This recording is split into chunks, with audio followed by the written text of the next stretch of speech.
Hello wellness family. ఈరోజు నా వాల్ట్ని open చేసి నా ఈ 2.5 years life style transformation journey అనే సిరీస్లో 6th పార్ట్ని చూసేద్దామా మరి.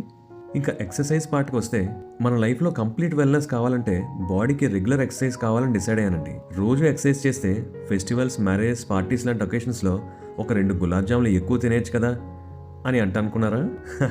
యూజువల్గా ఎక్సర్సైజ్ అంటే కేవలం వెయిట్ లాస్ కోసమో లేదా బాడీ బిల్డింగ్ కోసమో అని అనుకోవచ్చు. కానీ మన లైఫ్లో మనకు చివరి వరకు మనతో వచ్చే ఒకే ఒక ఎంటిటీ మన బాడీ అండి. అలాంటి మన బాడీ హెల్దీగా ఉండాలంటే రెగ్యులర్ ఎక్సర్సైజ్ చాలా అవసరం అనిపించింది. చచ్చే ముందు కూడా మన గులాబ్ జామ్ మనమే వండుకోగలిగినట్టు ఉండాలిగా మరి. సో నాకు ఆల్రెడీ కొంతవరకు టచ్ ఉన్న యోగా అండ్ కోవిడ్ టైంలో ఇంట్లో సరదాగా సెటప్ చేసుకున్న జిమ్ సెటప్తో నా ఎక్సర్సైజ్ రొటీన్ బిగిన్ చేద్దాం అనుకున్నా. వీలు కుదిరినంత వరకు వీక్లో 4 days వెయిట్ ట్రైనింగ్తో పాటు కార్డియో వర్కౌట్ కోసం elliptical cross trainer and 2 to 3 days yoga చేయడం స్టార్ట్ చేశాను. యోగాలో బేసిక్ జాయింట్ మొబిలిటీ ఎక్సర్సైజ్తో స్టార్ట్ చేసి అబ్డామిన్ అండ్ కోర్ వర్కౌట్స్ చేసి సూర్య నమస్కారాలు చేసి ఆన్లైన్లో వేరియస్ ఆసనాలు సెర్చ్ చేసి ట్రై చేసేవాడిని. యోగా మంచి మొబిలిటీ అండ్ ఫ్లెక్సిబిలిటీ ఇవ్వడమే కాక మంచి క్యాలరీ బర్నింగ్ వర్కౌట్గా కూడా చాలా హెల్ప్ అయింది. వెయిట్ ట్రైనింగ్లో లార్జ్ మజిల్ గ్రూప్ వర్కౌట్స్ మీద ఎక్కువ ఫోకస్ ఉంచితే మజిల్ మాస్ ఫాస్ట్గా ఇంప్రూవ్ అవుతుందని తెలిసింది. సో లార్జ్ మజిల్ గ్రూప్స్ని ఎక్కువ టార్గెట్ చేసే కాంపౌండ్ ఎక్సర్సైజ్ని ఎక్కువగా చేసేవాడిని.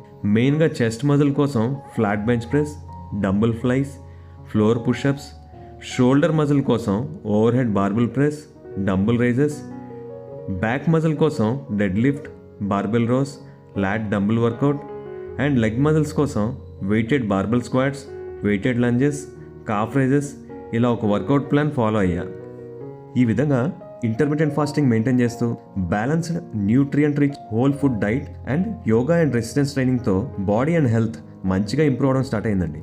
నా ఈ టోటల్ 20 kgs వెయిట్ లాస్ జర్నీని 3 phases లో డివైడ్ చేయొచ్చండి. 8th July 2023లో స్టార్ట్ అయిన నా లైఫ్ స్టైల్ ట్రాన్స్ఫర్మేషన్ ఎఫెక్ట్తో జస్ట్ 4 months లో 8th November 2023కి 10.2 kgs వెయిట్ లాస్ అయ్యాయండి. ఈ 4 months ని నేను నా వెయిట్ లాస్ జర్నీలో ఒక మెటబాలిక్ కిక్ స్టార్ట్ ఫేజ్ గా భావిస్తాను. ఈ ఫేజ్ లో మెయిన్ రిస్క్ అయిన హంగర్ క్రాషెస్ నుంచి సేవ్ అవడానికి గల మెయిన్ రీజన్ నా high protein, high fibre and complex carbohydrates తో కూడిన డైట్. ఫుడ్ ఇంటేక్ ని కేవలం 8 hours విండోకి రిస్ట్రిక్ట్ చేయడం వల్ల నా బాడీని డైలీ బేసిస్ లో కీటోసిస్ అనగా ఫ్యాట్ బర్నింగ్ మోడ్లో ఉంచగలిగాను. ఈ ఫేజ్లో రెగ్యులర్గా వెయిట్ ట్రైనింగ్ ఎక్సర్సైజెస్ చేయడం వల్ల ర్యాపిడ్ వెయిట్ లాస్ ఉన్నప్పటికీ కూడా మజిల్ లాస్ కాకుండా సేవ్ అవ్వగలిగాను.